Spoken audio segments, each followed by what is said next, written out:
Trans 2 હેક્ઝિનાલની રચના નીચેનામાંથી કઈ છે?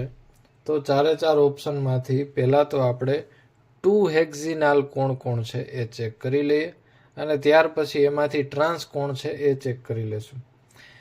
તો હેક્ઝિનાલ એટલે કે આલ્ડીહાઇડ પહેલા કાર્બન ઉપર હોવો જોઈએ અને ઇન છે ડબલ બોન્ડ એ બીજા કાર્બન ઉપર હોવો જોઈએ.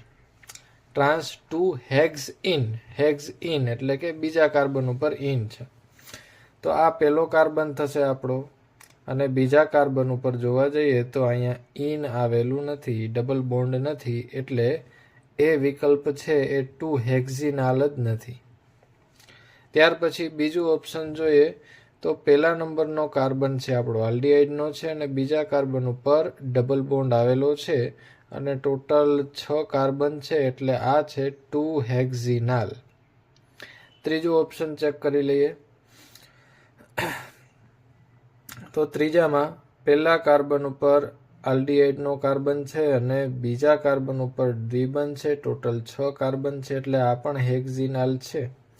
અને ડી વિકલ્પમાં પહેલો કાર્બન આલ્ડીહાઇડનો બીજા કાર્બન ઉપર દ્વિબંધ આવેલો જ નથી, તો આ 2 હેક્ઝિનાલની રચના નથી. બરાબર છે.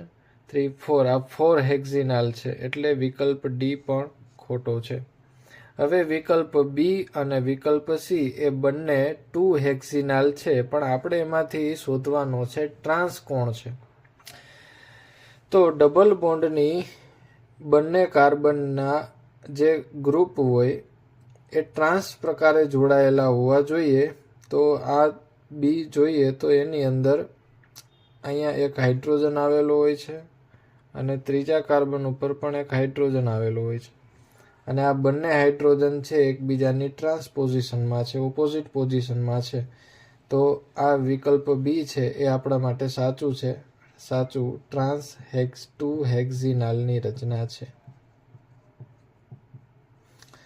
જ્યારે વિકલ્પ સીમાં આપણે ચેક કરી લઈએ કે ડબલ બોન્ડની આજુબાજુમાં રહેલા હાઇડ્રોજન એ બંને સેમ સાઈડ આવેલા છે એટલે કે આ ટ્રાન્સ પ્રકારની નહીં પરંતુ સિસ પ્રકારની રચના છે.